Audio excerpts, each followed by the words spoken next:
Ay, qué bonito. Se que iban a jugar. Bueno, un juego de las de los amigos. Entonces, que ellas estaban cansadas, la colegio estaba cansada, sí, pero que bien.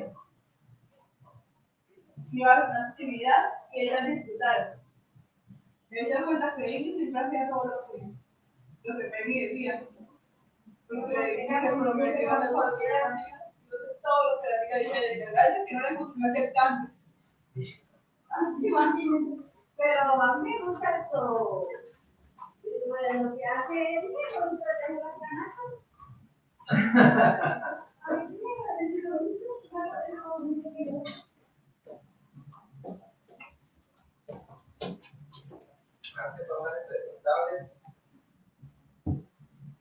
¿por qué?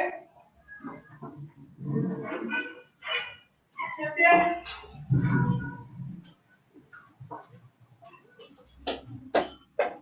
¿Qué tienes?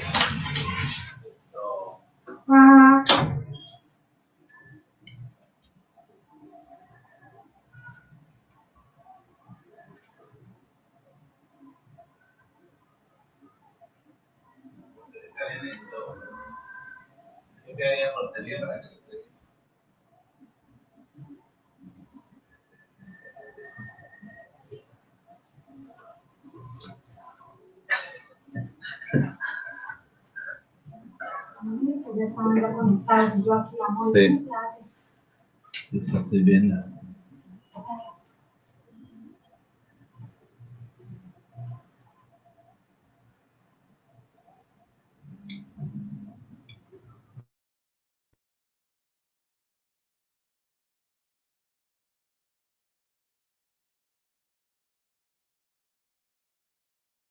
Yo vivo en Florida Blanca. Vive en Florida Blanca. Bueno, Winneida.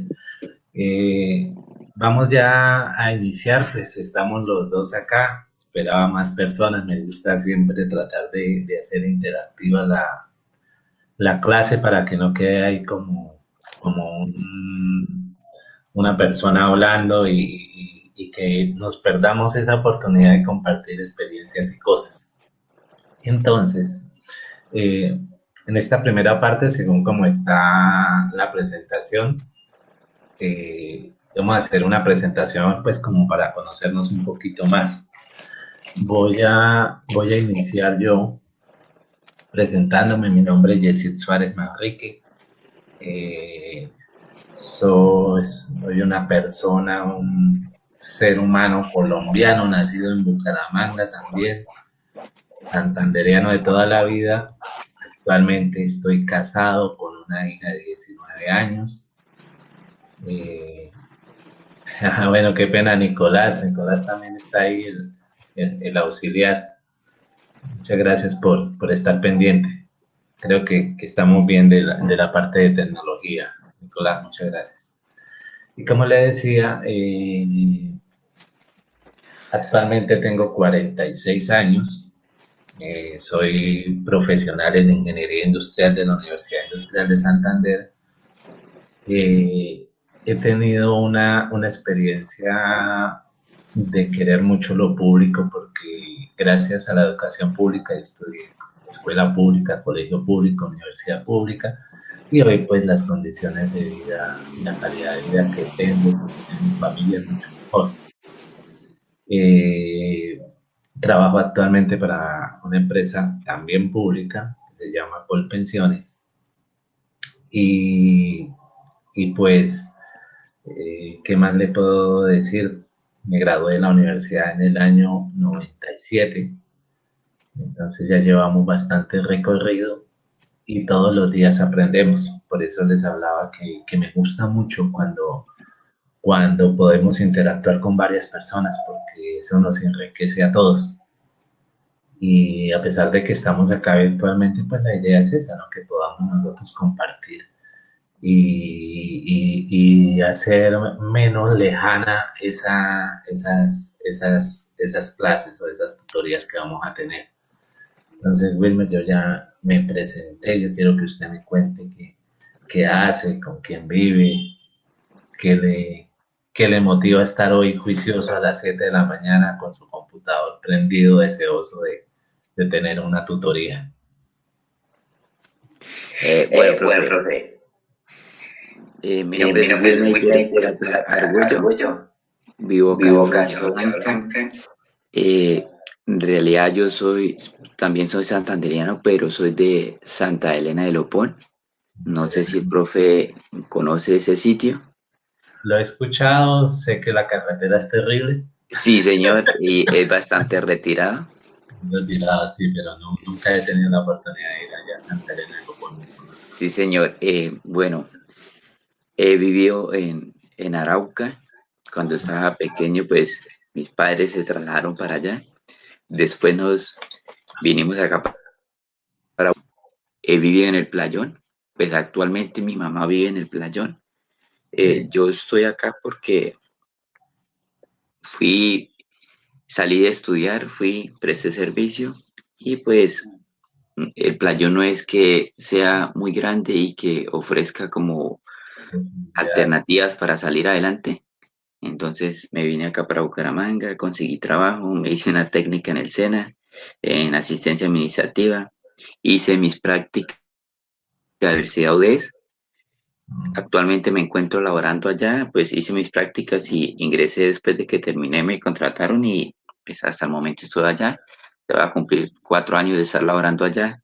Soy, soy auxiliar en el área de gestión documental Sí, y escogí la UIS para estudiar, profe, porque siempre había tenido como ese sueño de pertenecer a la UIS, siempre.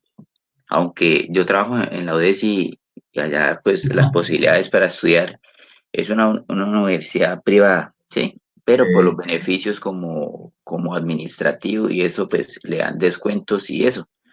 Y cuando yo tecnología en la UIS, los profesores que por qué no estudiaba allá en la UDES, que tenía la facilidad, que estaba cerca, que sí, porque hay muchos sí, profes que estudian, que dictan clases en la UDES y también en la UIS. Entonces yo me he sí, encontrado muchos profes que me han dictado clase, pues laborando también en la UDES. sí. Pero no, profe, yo siempre había tenido como ese anhelo de pertenecer a la UIS, de estudiar en la UIS. Y ahí estoy, profe, terminando una tecnología en gestión empresarial. Ah, bueno, ¿cuántos años tiene? Tengo 30 años, profe, y cosas que me gusta mucho el deporte, practico fútbol, microfútbol, eh, salgo a caminar, a correr. Me Ah, gusta mucho estar haciendo deporte, me gusta. bueno, excelente, Wineider, y chévere, y me alegro mucho por usted y ese deseo que tiene de superarse y de estudiar, ese anhelo. A veces son de las cosas que a uno un poco ya cuando se hace mayor entiende, y es el hecho de que la educación debe ser universal, no estar supeditada a que usted tenga dinero para pagar una matrícula o no tenga dinero para pagar una matrícula. Sí, Eh, señor. esa, esa educación, lo que usted dice, yo tenía mi anhelo, estudiar en la UIS, lo estoy haciendo desde esta posibilidad, pero qué bueno que como sociedad ojalá luchemos para que muchas más personas puedan tener acceso a educación pública y de calidad para que esta sociedad mejore, porque creo que ese es el camino. Cuando nos educamos somos mejores. Como consejo que le he dicho, mire, yo pues hice todo el tema, yo estudié, gracias a Dios, como le dije, mire, estudié en escuela pública, estudié en un colegio muy bueno acá en Bucaramanga, el Instituto Técnico Superior Damaso Zapata, era con los hermanos de la Salle, y casi todos pasábamos a la universidad, a la UIS. Y, y después estudié en la UIS, después hice una especialización, pero no he aprendido tanto como leyendo. Entonces, consejo, hay que leer mucho. Lea mucho todo lo que puede y a usted se le va a abrir un mundo de conocimientos. Los libros nos enseñan muchísimas cosas. Entonces, le dejo esa tarea y también se la dejo a todos porque sé que van a escuchar esta grabación más adelante. Entonces, de pronto como consejo eso, replanteen cuántos libros se están leyendo en el año y empecemos a tomar esa cultura de lectura. Ok, profe, gracias. Pues la verdad, mi hábito lector no es que sea muy amplio, no, pero sí, profe, sí, sí que uno se da cuenta que de pronto con la lectura no es fácil de que otra persona le diga a usted, lo engañe, por decirlo así, ¿sí? Cuando uno escucha que las personas que leen mucho, pues sí, acumulan mucho conocimiento, saben mucho. Entonces, pero sí es bueno eso, profe. Voy como a empezar a leer, profe, pero no es que me apasione así mucho la lectura, pero sí, vamos a empezar. Yo el último libro que leí, y hace rato que estaba tras él, no lo había leído, tengo que leerlo electrónicamente, se llama Matar a un ruiseñor, de Harper Lee. Libro muy bueno, se lo recomiendo. Entonces, por si Ah, ok, quieren profe. empezar con algo, se llama Matar a un ruiseñor, de Harper Lee. Ese fue el Ok, último libro que tuve la oportunidad de leer. Bueno, entonces, igual un saludo especial para todas las personas que vayan a escuchar la tutoría posteriormente, que me imagino que van a tener esa oportunidad. Vamos a iniciar esta primera parte del curso. Habla de algo que se llama la filosofía de la calidad. ¿Por qué inicia todo el tema de calidad en el mundo? Entonces vamos a hacer un breve recorderis de lo que ha sido el tema empresarial a nivel mundial. Inicialmente, pues cuando en 1800, después de la revolución industrial, cuando empieza la población a crecer, porque básicamente las industrias y todo se basa en el tema del consumo que hacemos las personas. Entonces nosotros consumimos neveras, consumimos vehículos, empezamos a consumir muchas cosas. Y las empresas o las industrias se crearon para proveer todos esos productos. Inicialmente, el tema se centraba en productos muy básicos que la gente necesitaba. En ese entonces, si quiere, puede, para que no quede el ruido de retorno y puedan los otros compañeros, cuando puedan escuchar, si quieres, cierras el micrófono, yo se lo voy a dejar habilitado. Cuando necesite intervenir con todo, eso es otra cosa, pregunten todo lo que puedan. ok, No profe, Alice. se queden con nada. Si yo digo acá algo que usted no entiende, sin vergüenza, sin nada, más bobo el que no pregunta. Acá llegó un compañero, bueno, una compañera de ser Paola. Entonces, tranquilos, pregunten cuanto ustedes crean que deban preguntar. No se limiten. De cualquier cosa nosotros aprendemos. Entonces, eso está bien. Le doy la bienvenida a Lizeth Paola. Lizeth Paola, ¿cómo ha estado? Bueno, creo que no me escucha. Entonces vamos a seguir. Entonces les decía que todo el tema, aparte de que nosotros como consumidores o el mundo como consumidor empezaban a requerir productos y servicios. Las empresas estaban en una época donde estaban creando muchas cosas, la electricidad, el motor de combustión externa, parte de transporte. A raíz de eso se empezaron a crear muchos productos. ¿Cómo se manejaba el tema de esos productos? El tema de esos productos se manejaba a través de que yo como persona o como científico iba creando cosas. Y una vez creadas esas cosas, pues yo generaba una necesidad en las personas y las personas empezaban a consumir esos productos. Por ejemplo, cuando se creó la electricidad con la bombilla eléctrica, pues se creó la necesidad de que la persona para poder tener luz, tenía que comprar bombillas. A raíz de eso, pues las empresas, en este caso la empresa que en su momento Thomas Alva Edison creó, se dedicó a producir bombillas. ¿En qué radicaba el éxito de esas empresas? En producir en serie, ¿cierto? Entonces, se produce todo el tema de empezar a hacer las cosas muy rápido, porque eso hacía que usted pudiese ganar más mercado de una forma más pronta, más dinero, y, y empieza una competencia entre los que querían hacer de lo mismo. ¿Cómo sacaba usted a su competencia? Pues yo haciendo más cosas en menos tiempo. Entonces yo abarato los costos y eso me permite tener mayores ganancias. Así se manejó muy gran parte del tema de la era industrial. Hay una película de Charlie Chaplin, que creo que se llama La Esta de las Máquinas, donde hacen una parodia de eso, de lo que era hacer personas, que inclusive hoy en día todavía pasa eso, personas haciendo trabajos repetitivos todo el tiempo. Lo que era la era de las máquinas, se llama la película de Chaplin. Y ahí ven ustedes cómo las personas trabajaban. A raíz de eso, pues fueron floreciendo y se fueron creando muchas más empresas en todas partes del mundo. Y el tema, y ahí fue básicamente a partir del año 1900, antes de que empezara la Primera Guerra Mundial, y se fortaleció aún más después de la Primera y de la Segunda Guerra Mundial los conceptos de calidad. ¿Qué era? Resulta que antes las cosas iban saliendo en la línea de producción. Básicamente salía algo malo, se clasificaba y se sacaba de la línea de producción, eso no servía, se reclasificaba, si se podía volver a utilizar, se utilizaba, si no se podía volver a utilizar, se desechaba. Esa era la forma de calidad cuando iniciaron. Y por eso estas personas que vamos a ver acá, que ustedes ven en la pantalla o que están viendo en la presentación,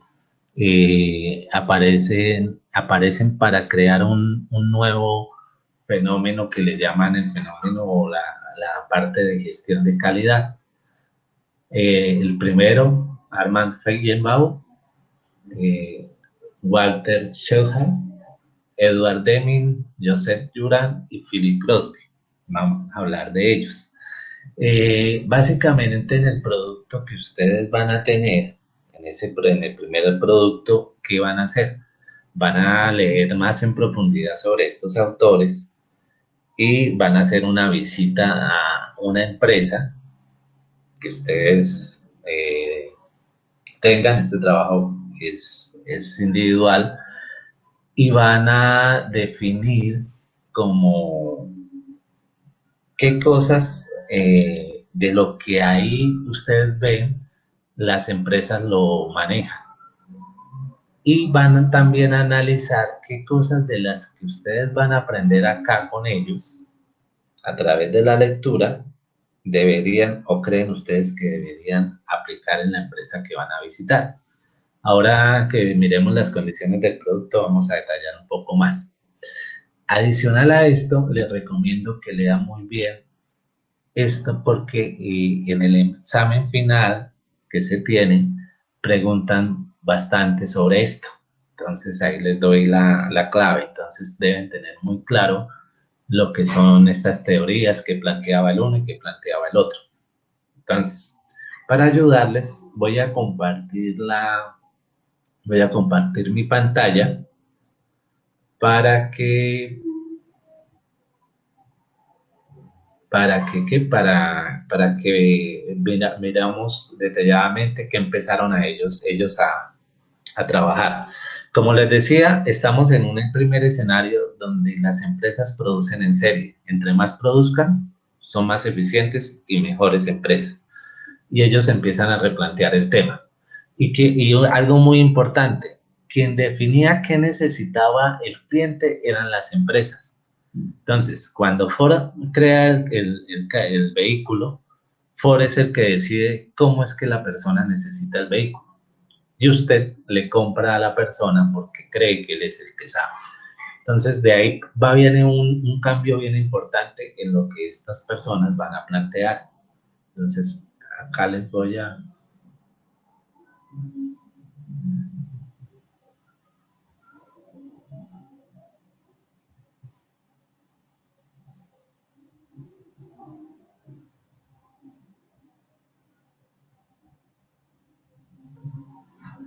Listo.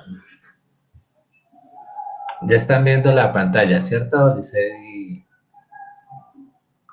y Will Nader? ¿Están viendo la pantalla? Sí. Acá necesito que de vez en cuando voy a Paola, qué pena, Paola no le había compartido el micrófono. Yo se lo estoy viendo, profe. Listo.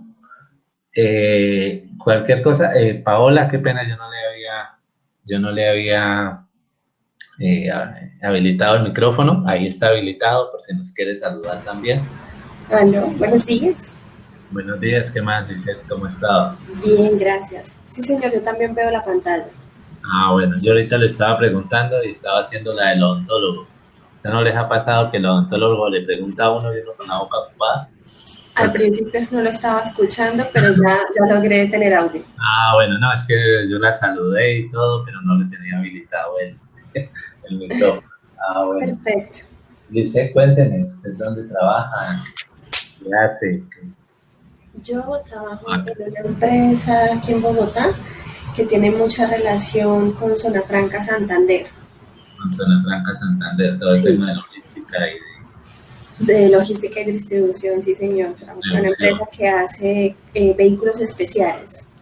¿Vehículos especiales? ¿Y qué, Sí. cómo así? Por ejemplo, carros taller, como por ejemplo carros cisterna, carros de lubricación, equipos para petroleras, para minas, carros de emergencia, ambulancias, carros de bomberos. Mire, qué bueno, chévere. Todo eso lo hacen ahí en... Eso se fabrica en Zona Franca Santander. Se fabrica en acá en Santander, en la Zona Franca. Sí, señor. Bueno, ¿y ustedes allá en Bogotá qué hacen? ¿Distribución de esos equipos?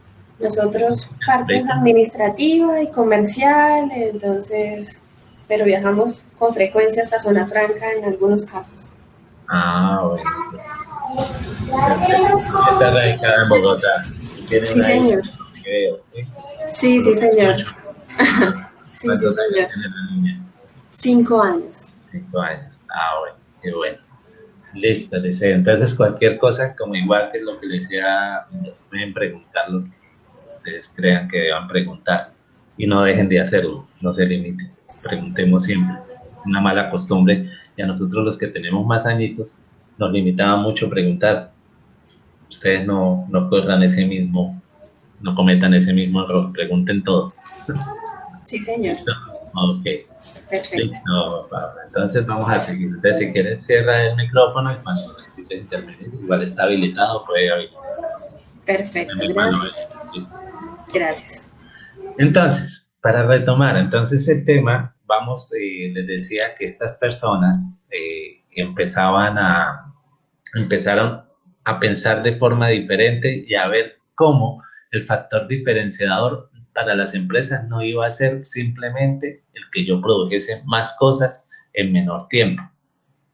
Entonces, estas personas empezaron a hablar de conceptos diferentes. Entonces, vamos a ver qué decía Feyerabend. Decía básicamente, vamos a leer este párrafo.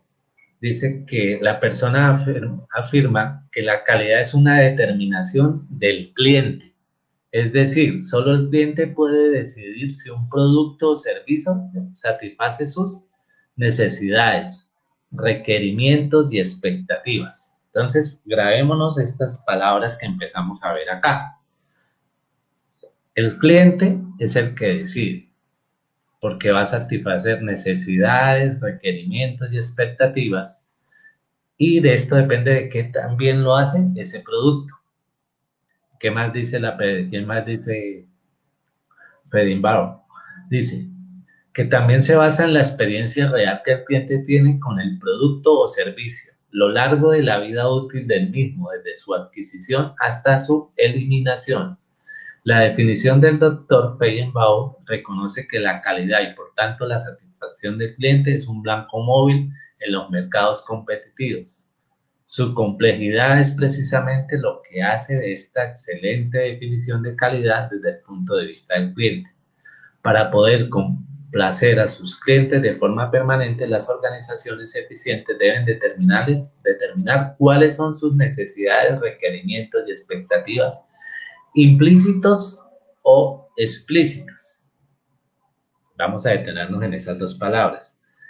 ¿Qué creen ustedes que son necesidades implícitas y qué son necesidades explícitas? ¿Alguien de los dos me quiere colaborar? Pues, profe, no sé de pronto cuál es cuál, pero digamos, unas necesidades son digamos, las que son permanentes, ¿sí? Y otras como las que se vienen como presentando, tendría como relación. No, entonces vamos a hablar, entonces por lo menos implícitas, quiere decir que hacen parte del producto como tal, ¿cierto? Entonces, por ejemplo, vamos a tomar un poco y de paso vamos a aprender de lo que lo que hace Paola, porque lo que hace Lisette, Paola, porque la verdad, pues es interesante. Resulta que ellos, o lo que yo entendí, se dedican a hacer vehículos especiales. Entonces resulta que usted como cliente necesita que ese vehículo se mueva. Hoy en día ya empiezan a haber otras energías, entonces por eso, por lo menos, para que se mueva debe tener un motor, ¿cierto? Pero yo como cliente no voy a decirle a Lisette, oiga Lisette, necesito, si Lisette fuera la que vendiese el vehículo, ¿no? Lisette de pronto está en otro lado, pero la voy a poner de vendedora. Le voy a decir, Lisette, yo necesito que ese vehículo se mueva. ¿Por qué? Porque es una necesidad implícita, o sea, eso ya se da por descontado. El vehículo tiene que tener un motor que conectado a una transmisión y a unos ejes para que se pueda mover. Ese es un principio básico y eso es un producto implícito, ¿cierto? Entonces, igual que yo cuando compro un celular, yo no le voy a decir al fabricante, bueno, pero ¿qué puedo hacer? Llamadas, porque el teléfono, esa es su función principal. Entonces, básicamente, esas necesidades implícitas son esas necesidades que hacen parte del producto como tal. Ya cogimos el concepto de que es una necesidad implícita. Sí, señor. Ok, entonces está relacionado con el funcionamiento normal. Más las necesidades explícitas son las que yo ya como cliente empiezo a hacerle. Entonces yo ya empiezo a decirle, venga, lo que pasa es que yo el vehículo que necesito, lo necesito para mover unas lámparas que necesito en los campos petroleros, por decir algo. Entonces, ¿qué es lo que necesito? No, básicamente que tenga un planchón y que de pronto tenga ¿Profe, puedo decir algo? Sí, claro. Por ejemplo, una necesidad explícita, por lo que estoy entendiendo, nosotros hace un tiempo hicimos un vehículo para Higuera Escalante, un vehículo de donación, ¿sí? Entonces, pero ellos querían que este vehículo fuera diferente a los vehículos que tienen normalmente, es decir, entre las necesidades implícitas estaba lo que ellos necesitaban básico, ¿sí? Que sirviera para donar, que tuviera que las sillas, que el espacio para ellos recolectar la sangre y que el espacio para que la gente descansara un momento mientras se reponía. Y entre las necesidades explícitas se le incluyó a este carro que toda la parte de iluminación trabajara con luz solar. Con luz solar. Por ejemplo. Okay. Así lo entiendo. Sí, entonces básicamente, por ejemplo, ellos en ese caso son muchas necesidades explícitas, porque casi que ustedes le están fabricando ese bus que generalmente es convencional con sillas en hileras, no, va a ser un bus donde va a tener muchas áreas libres, donde van a venir unas sillas especiales, donde van a tener que tener unos materiales especiales para garantizar todo el tema de salubridad de las personas. Entonces, todos esos requerimientos que uno como cliente hace son requerimientos explícitos. Yo ya cuando quiero comprar el celular y voy y digo, pero es que yo quiero con la carcasa rosada. No, lo quiero con la carcasa azul. Ya esos requerimientos o esas son las necesidades explícitas que yo tengo para el producto. Entonces creo que ya les quedó claro esa partecita de necesidades, requerimientos, expectativas implícitas o explícitas. ¿Listo? Entonces, ¿qué más dijo este señor?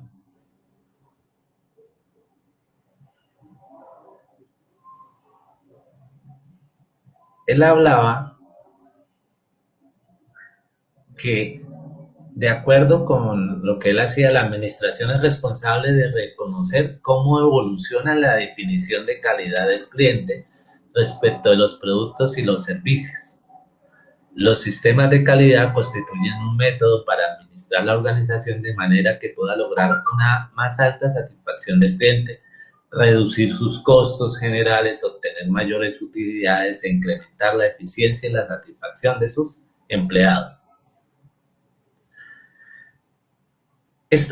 Con esto básicamente fue que empezó este señor a mover todo el tema de la parte de calidad.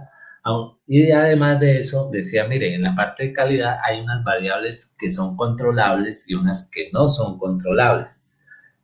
Y él decía, con todo lo que sea controlable, nosotros, ¿qué debemos hacer como empresa? Debemos mantener todo bajo control. Y todo esto empieza a complementarse con otras personas que toman estudios de otros y los van mezclando con su propia experticia. Entonces vamos a ver qué decía este otro señor, Walter Schellhart. Él decía que básicamente hablaba de dos aspectos, el subjetivo, que es lo que desea el cliente, y el objetivo, que son las propiedades físicas de los bienes y servicios, incluyendo el valor que obtienen por el precio que se paga. Entonces, a lo largo de la vida, este señor se concentró mucho en métodos estadísticos para controlar y mejorar la calidad de los procesos. ¿Ustedes ya vieron estadística o no han visto o la están viendo? Ya la Sí, vimos, profe. ya la Pues vieron. ¿Cómo les fue? ¿Sufrieron con estadística? sí, siempre, ¿O fue profe, siempre, fácil? porque ahí pasamos, fue así como, uff, plancha. Yo estoy viendo estadística 2. Está viendo estadística 2. Ah, bueno. ¿Cómo le fue con la 1? Bien, bien. Sí, le fue bien. Con la 2 no tanto. Ah, con la 2 no tanto. ¿Y en la 2 qué están viendo? No, apenas vamos a empezar. Ah, pero van a empezar. Ah, bueno. Listo. ¿Y en la 1 qué vieron? Probabilidades y cosas de esas. Sí, señor. Ah, bueno. Sí. A veces es lo que les da más duro a los estudiantes. Bueno, entonces este señor se dedicó mucho al tema de estadísticas. Y de acá salieron aquellas cosas que fueron los famosos cuadros de control. Entonces, vamos a... él empezó a hablar de lo siguiente, identificó dos fuentes de variación en los procesos. La variación controlada, conocida también como causas comunes, es aquella que se presenta debido a la naturaleza intrínseca del proceso. Este tipo de variación puede eliminarse con solo modificar el proceso. Por ejemplo, piense una persona que ha recorrido docenas de veces la misma ruta desde su casa a su trabajo y ha determinado que son necesarios 20 minutos para cubrir la trayectoria sin importar los pequeños cambios que presenten en las condiciones climáticas o de tránsito. En este caso, la única manera en que la persona puede mejorar, reducir el tiempo del trayecto, consiste en modificar el proceso, es decir, hallar una nueva ruta. ¿Qué pasa con, por ejemplo, en la fabricación, por lo menos para lo que hacen donde el ICET, el tema es más complicado porque son muchas especificaciones del cliente y muchas cosas diferentes que se hacen. Entonces, generalmente ahí se trabajan por proyectos, hoy en día. Pero antes, cuando yo me dedicaba a hacer un producto, yo ya le cogía mucha experticia, o es como cuando ustedes hacen algo, por ejemplo, cuando vamos a cocinar, a hacer el arroz, ¿cierto? Entonces la persona empieza a saber que hay unas formas de hacer el arroz. Si usted lo hace de una forma igual, por ejemplo, ya me acabo de dar cuenta que no sé cómo quiero hacer el arroz, entonces yo resulta que le hago un ojo, le echo el aceite, mido el arroz con el agua, lo echo, lo pongo a cocinar. Esa fue la forma como yo definí de hacerlo. Si yo quiero obtener un resultado diferente para optimizarlo, debería cambiar ese proceso, la forma como lo hago. Es básicamente lo que la persona dice. Eso por un lado. Entonces, por el otro lado dice que hay una variación incontrolada denominada también causas especiales o atribuibles provenientes de fuentes externas al proceso. Este tipo de variación pocas veces forma parte del proceso. Puede identificarse y aislarse como la causa del cambio en el comportamiento de un proceso.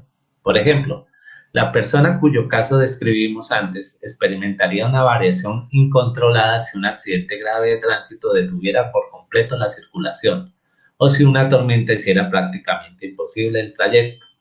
La variación incontrolada evita que el proceso se desarrolle al máximo de su capacidad. Por ejemplo, están cocinando, les quitaron el gas por un daño que hubo en una tubería.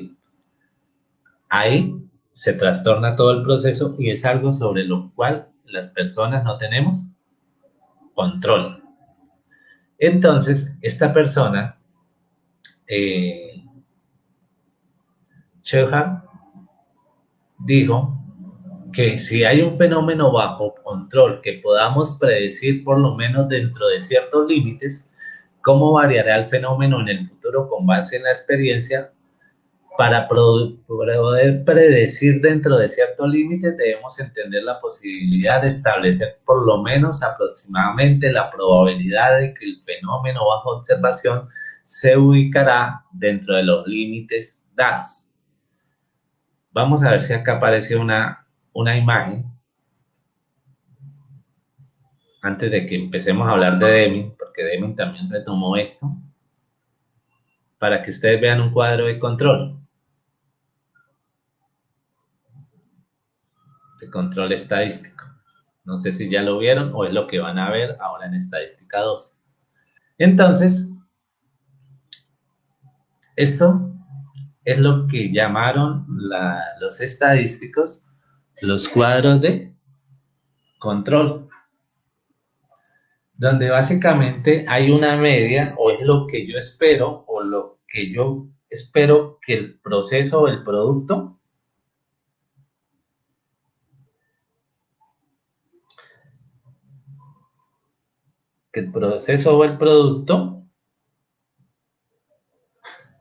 esté. Y resulta que básicamente ellos que dijeron, hay unas variaciones que son tolerables. Entonces, ese LCS que ustedes ven acá en esta parte de arriba, el límite de control superior.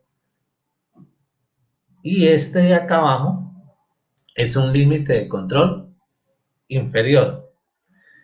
¿Qué pasa si alguno de estos puntos se sale del control? Esos puntos, eso nos quiere decir que el proceso está fuera de control. Si nosotros vemos dispersiones muy grandes, vamos a hablar de que el proceso tiene alteraciones.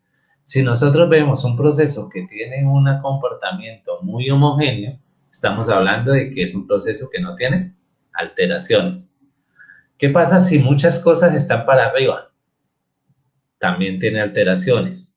Si muchas cosas están para abajo, como lo vemos en el lado derecho inferior, eso también nos infiere de que tengamos variaciones de procesos. Entonces, a eso se dedicó este señor Shehar, a trabajar temas estadísticos.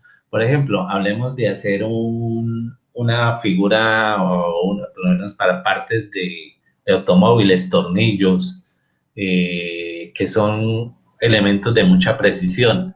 Entonces, estos gráficos de control son muy pequeñas las diferencias que yo puedo aceptar para que el tornillo encaje con la tuerca y pueda tener todas las propiedades que yo necesito. Entonces, esto se manejó mucho para empezar a controlar los procesos y que cada día se cometieran menos errores en la fabricación de productos desde el término de calidad. Entonces, yo me equivoco menos, voy a tener clientes más felices y voy a ahorrarle a la compañía. Ese era el precepto que se tenía. Vamos a hablar de la siguiente persona, Edwin Deming. Creo que fue la persona que más le aportó a todo el tema de la calidad en la época moderna, porque ya empezó a incorporar temas y incorporó algo muy importante que lo vamos a ver después de que veamos estos 14 axiomas de Deming, que es el tema del ciclo de gestión de calidad. Entonces,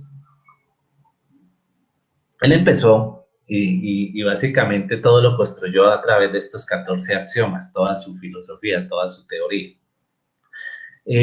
Primero, que hay que crear constancia de propósito hacia la mejora del producto o servicio, con los objetivos de volvernos cada día más competitivos, permanecer en el negocio y proporcionar empleos.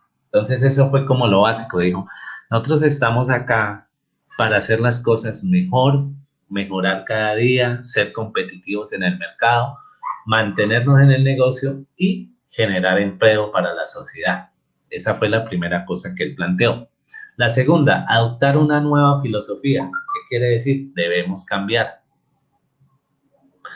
Tercero, dejar de depender de una inspección como mecanismo para lograr calidad.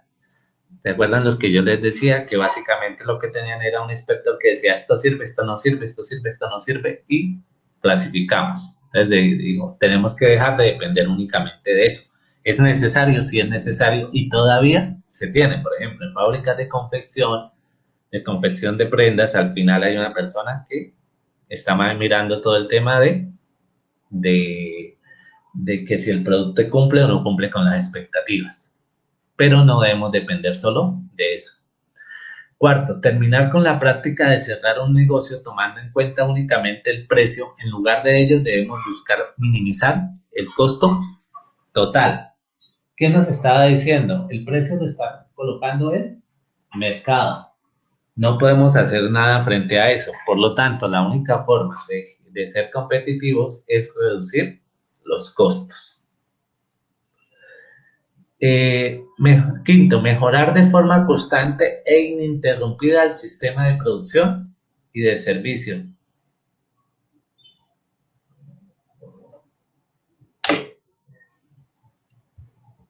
En toda la parte del sistema de producción, nosotros tenemos que estar siempre y constantemente buscando cómo mejorar el sistema de producción.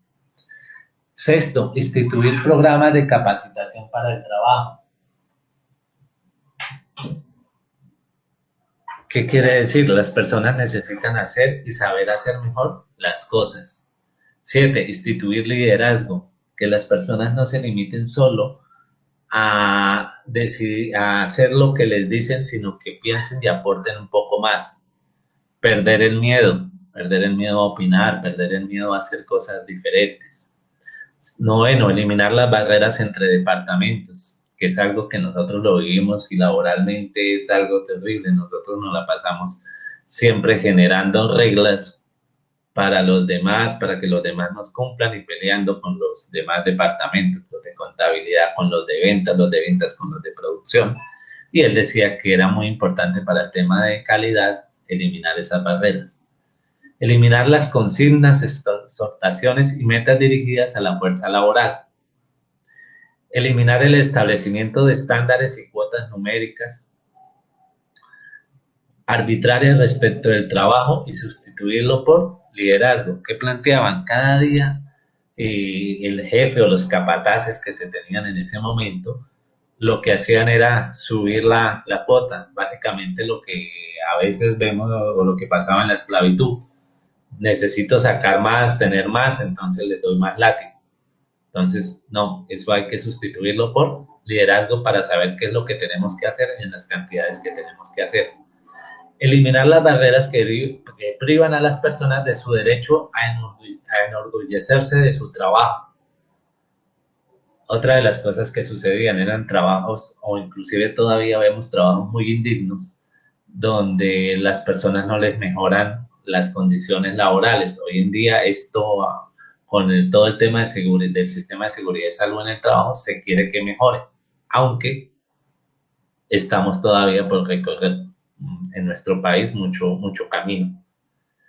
Instituir un vigoroso programa de educación y automejora y impulsar el trabajo de todos los miembros de la empresa hacia el cumplimiento de la transformación. Pero, básicamente, ¿qué nos dejó y que todavía hoy en día Deming maneja para los que tienen y en sus empresas están certificadas con sistema de gestión de calidad? Y es el ciclo que le llaman el ciclo de Deming. ¿Ustedes saben cuál es el ciclo de Deming?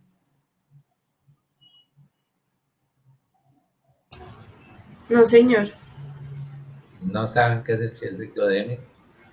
Usted tampoco, Neider. No, señor, profe. Estamos novatos. Ahora les voy a hacer la pregunta de otra forma. ¿Han escuchado el PHBA? Sí, señor. Ese sí. Ese sí, ese sí. Ese sí lo habían escuchado. Es de Ese es el planear, mismo ciclo. hacer, verificar, actuar, creo. Sí, señor. Eso fue lo que dejó Deming. Entonces ustedes también lo van a ver como ciclo PHBA o como ciclo de Deming. Entonces planeamos, hacemos lo que planeamos, verificamos que hicimos lo que planeamos y mejoramos lo que hicimos. Y eso es lo que nosotros debemos aplicar para todos lados, en todo momento. Es algo muy básico que a este señor se le ocurrió ponerlo en un ciclo y ha sido muy famoso, pero es lo que nosotros debemos hacer en nuestras vidas, ¿cierto?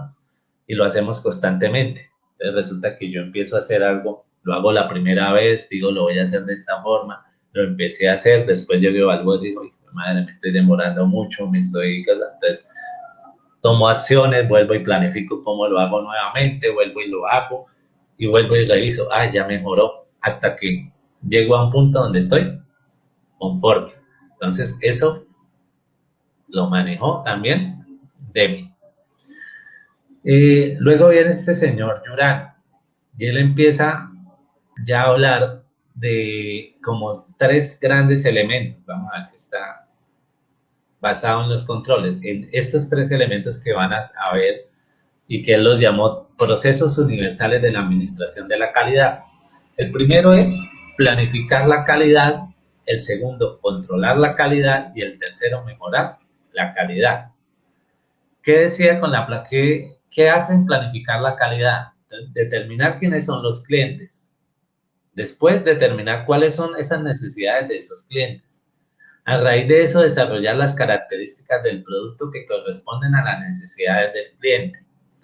Desarrollar los procesos que sean capaces de producir esas características de producto y transferir los planes a la fuerza de producción. Entonces, ser capaces de que yo todo lo que planeo, alguien me lo va a ejecutar tal como yo lo voy a planear.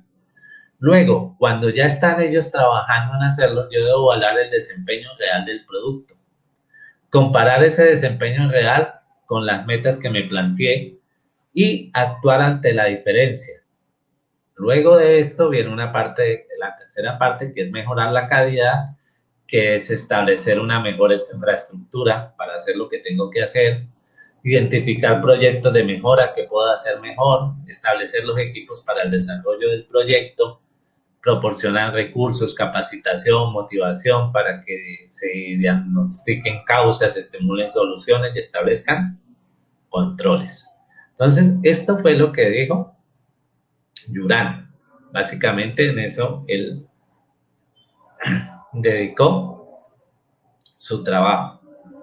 Como le digo, esto ustedes lo van a leer más en profundidad.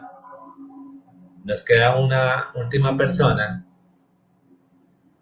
donde él empezó a hablar, Philip Crosby, empezó a hablar de 4 principios absolutos.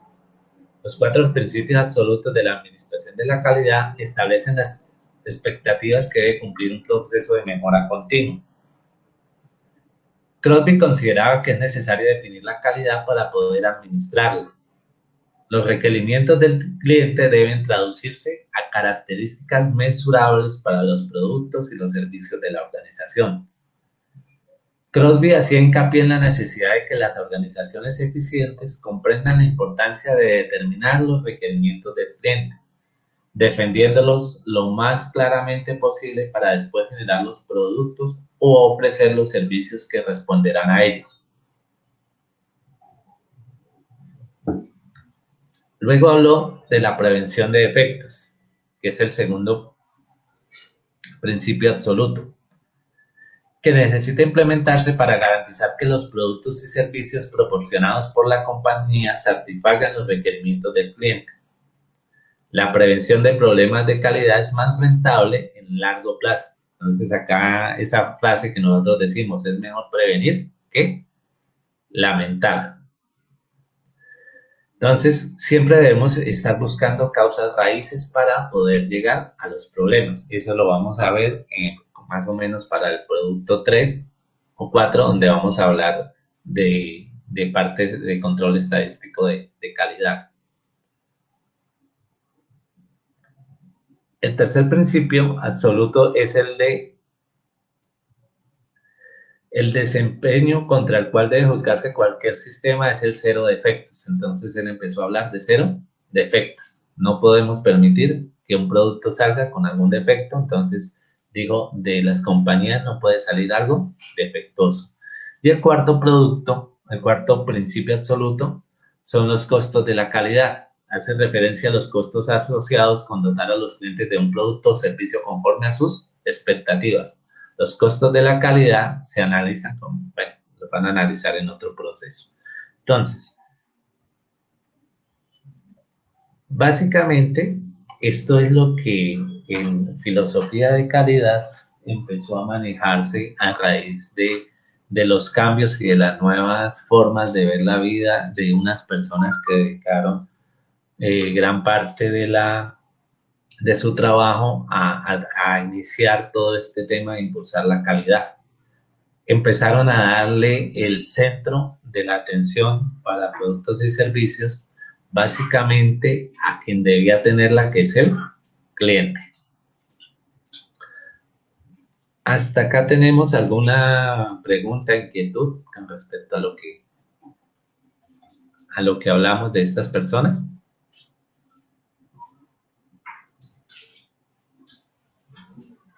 Profe, una pregunta, pero pues es en cuanto al libro. Sí. Su merced no sabe dónde se pueden, dónde completo, con imágenes y todo. Con imágenes y todo, lo único en la biblioteca. En la biblioteca debe estar, es la única fuente que puede estar. Hasta acá, básicamente está, pero lo que habla de la filosofía creo que está en esa parte está completo. Y el libro ya completo de esta señora creo que está en la biblioteca. Ah, ok, listo, profe. ¿No? ¿Alguien más? ¿Alguna otra duda? Entonces, vamos a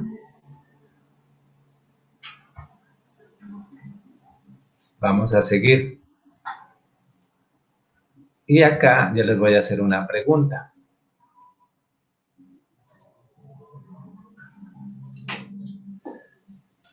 ¿Qué es esta? Vamos a hablar de relojes.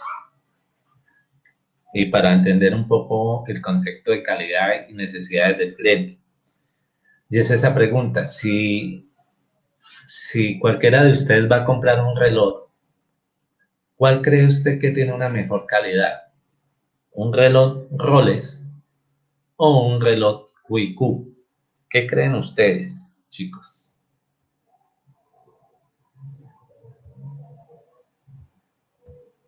Acá llegó otra persona, llegó Yerley Andrea. Entonces igual también le voy a habilitar el micrófono por si quiere preguntar algo.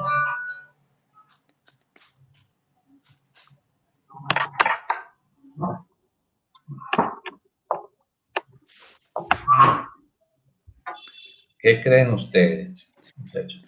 Bueno, pues, profe, yo creo que pues a simple vista uno, digamos, haciendo la comparación de precios, ¿sí? Y de la calidad, uno podría decir que pues que el Rolex le ofrece a usted un producto de calidad. Y yo creo que por ese motivo es que su precio es tan alto, ¿sí? Porque le ofrece, digamos, al cliente un producto excelente, ¿sí? No digamos, no diciendo que QiQ sea un producto malo, sino de pronto los procesos que se llevaron para hacer el role son más avanzados o, sí, son más excelentes. Ujú. Ah, bueno. Listo, Wineider. ¿Quién? Yo, profe, yo en eso difiero un poco, A ver, cuéntame. porque yo no creo que su precio se base en la calidad solamente. O sea, no estoy diciendo que no sea mejor, como dice mi compañero, sino que yo también creo que lo que ellos están cobrando es los diseños, como la exclusividad en algunas cosas. Entonces, creo que más que todo es por eso. Pero igual crees que es de mejor calidad un Rolex que un Cuico. Yo creo que en cuanto a funcionamiento, los dos pueden servir para lo mismo y funcionarían por mucho tiempo. O sea, no creo que uno u otro vaya a durar más o menos. ¿Ley nos está escuchando? Sí, señor, buenos días. Bueno, ¿y usted qué opina? Pues realmente yo pienso que el Rolex vende marca, ¿no?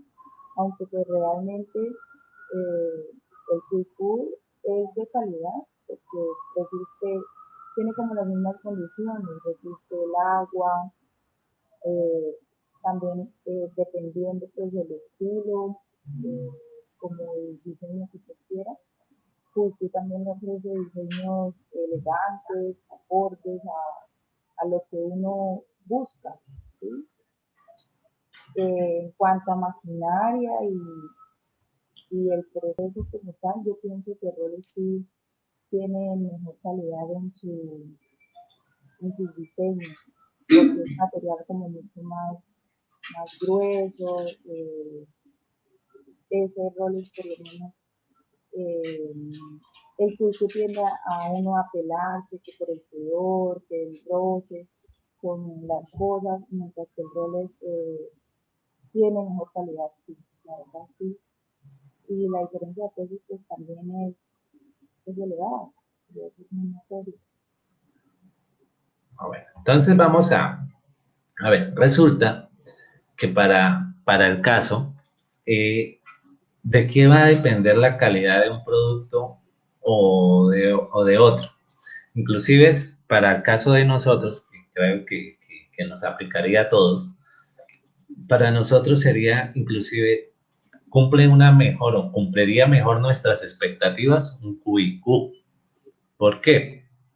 Porque nuestras necesidades, ¿qué son? Que nos dé la hora, ¿cierto? Nosotros, pues la exactitud que tenga que ser en millonésimas de segundos de exactitud un reloj, no lo haga a cumplir porque, pues para nosotros no va a ser relevante.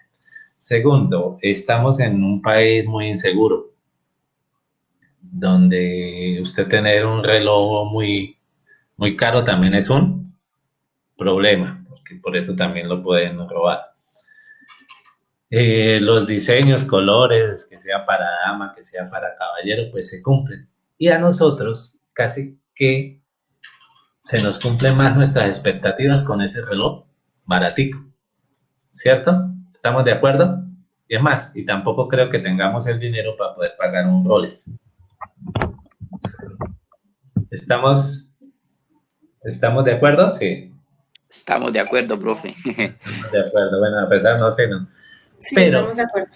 exacto. Entonces, en este caso, para nosotros, la calidad de este reloj tiene mayor que, como mayor aceptación, que desearíamos otra cosa, pero más por lo que nos ha impuesto la sociedad.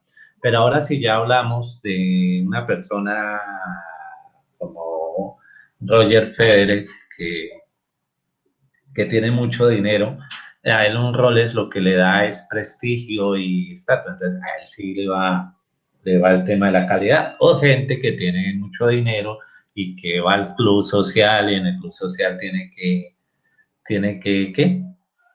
Que mostrar muchas cosas, pues una de las cosas que debe mostrar es un buen reloj, porque hace parte de lo que hay y está dentro de sus necesidades, pero para el caso de nosotros no es el caso. Entonces, la calidad no depende de que algo sea costoso o que sea esto. Lo que es costoso se hace costoso porque hay alguien que tiene esa necesidad y esa expectativa.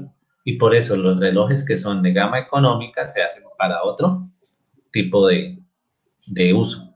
Pero la calidad del uno o del otro no podemos decirla si es mayor o menor, depende de qué, de la persona que tenga las necesidades. Y por eso en calidad vamos a hablar de este flujo.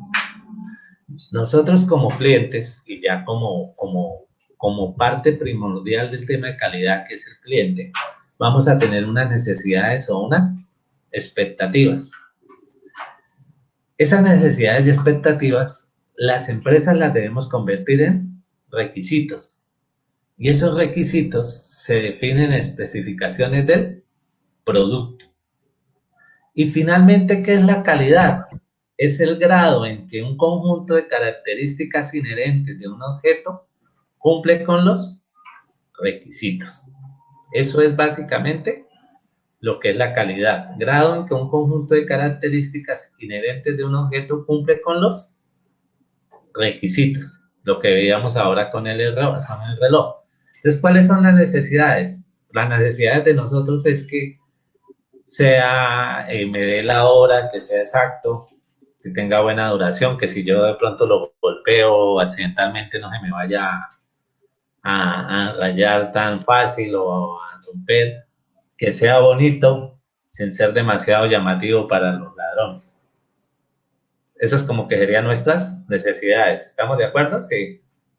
¿Qué otra necesidad encontrarían ustedes? No, yo creo que esas, profe, son como las más básicas. ¿Cierto?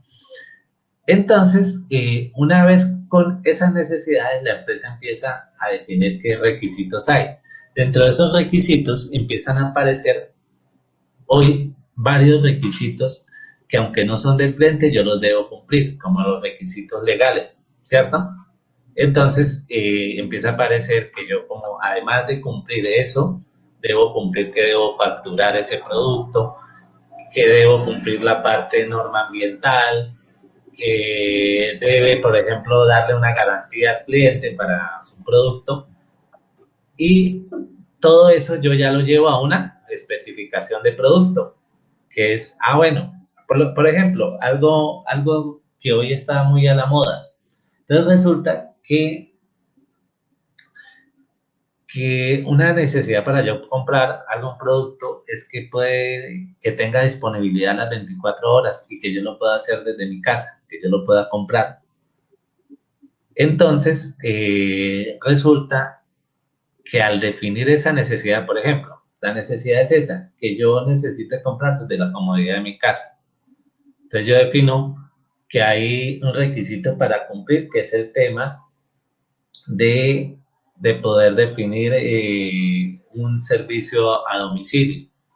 Por lo tanto, cuando yo voy a promocionar mi producto, digo, y usted lo puede comprar a través de nuestra página web y nosotros se lo llevamos hasta su casa. Esa sería la especificación del producto.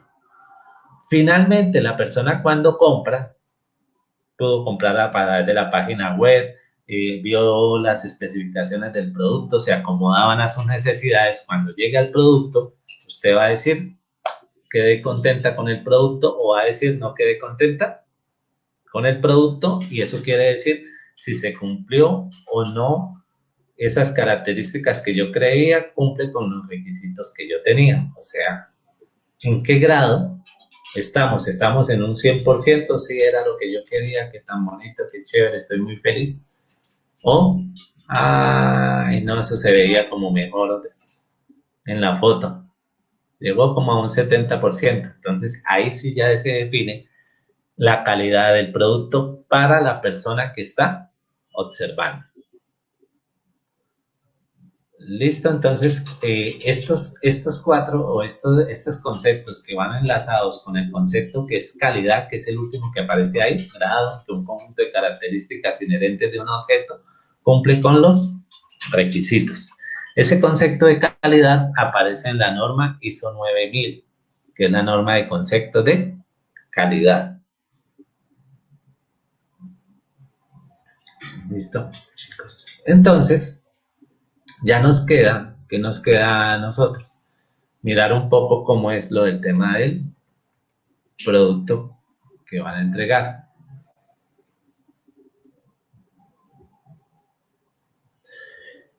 Entonces, ¿qué debemos hacer para este producto?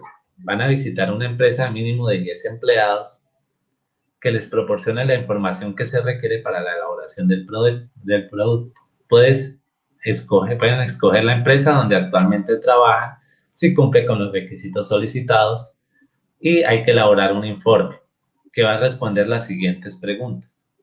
Primero van a hacer una descripción breve de la empresa, qué producto o servicio ofrece, desde cuándo inició actividades, cuántos empleados tienen, cuál es su cobertura en el mercado, máximo en una página.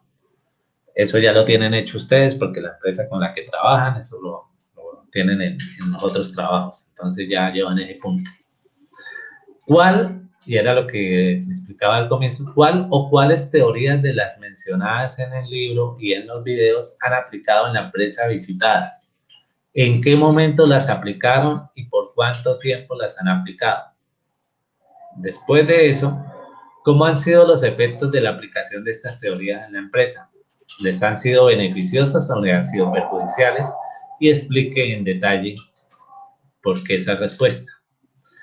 Como séptimo punto, como lo otro que vamos a poner en el trabajo es qué principios o teorías de las mencionadas deberían aplicar en la empresa que no estén aplicando actualmente y cómo las aplicarían y por qué. Entonces, después de acá vienen todas estas, de evitar poner textos de internet. Acá les dicen en qué letra o en qué cosa. Entonces, para el caso mío, ¿qué les exijo yo? Yo espero que los estudiantes que yo tengo sean personas que plasmen sus propias ideas en el papel, que no sigamos las... para mí no es tan importante que usted presente el trabajo en Arial letra 12, tamaño 12, con todas los espacios y la norma que defina sobre presentación de trabajos. La verdad, para mí eso no es relevante. Para mí es relevante el contenido del mismo. Y el contenido del mismo está basado en lo que ustedes puedan aportar ya como profesionales a entregar un muy buen trabajo, muy bien redactado, donde yo entienda, mire, eso es lo que está escribiendo Neider, eso es lo que está escribiendo Lizeth Paola o Girley, porque es lo que ellos están aprendiendo. Entonces, por favor, para todos los trabajos espero eso. No pueden, no crean que porque lo hicieron de 30 páginas va a ser mejor de un trabajo que hicieron en cinco hojas. Entonces, por favor, tengan eso muy en cuenta para los trabajos. Me gusta que pongan conclusiones. Al final digan, bueno, esto fue lo que yo aprendí, lo que yo puedo extractar de lo que hice.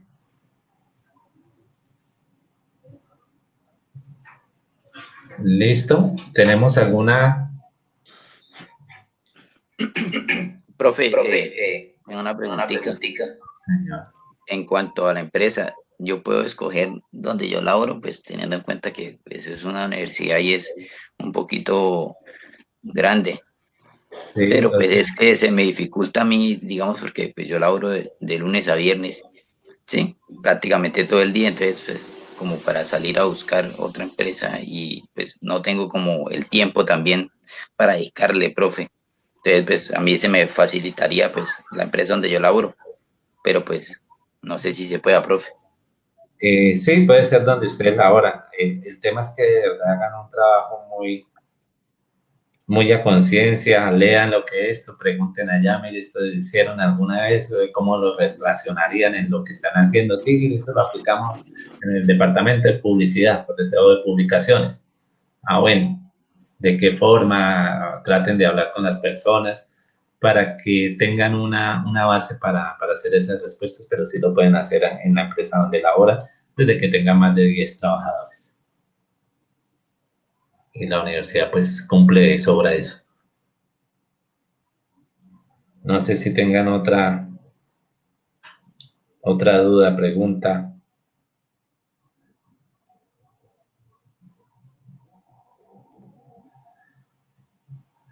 Entonces me dice Luis que no. Y el ley también me dice que no. El ley, pues creo que ya estamos listos para hacer nuestro trabajo. Desearles que les vaya muy bien con ese trabajo. Los que no están no preguntaron. Entonces, les agradezco mucho la atención, el hecho de que estuviesen acá. Como les digo, para mí es muy importante poder interactuar con las personas y no quedar acá solito recitando una clase, sino que compartamos y podamos pues, hacer esto ameno. Les agradezco su tiempo y entonces yo creo que dejamos ahí. Muchas gracias.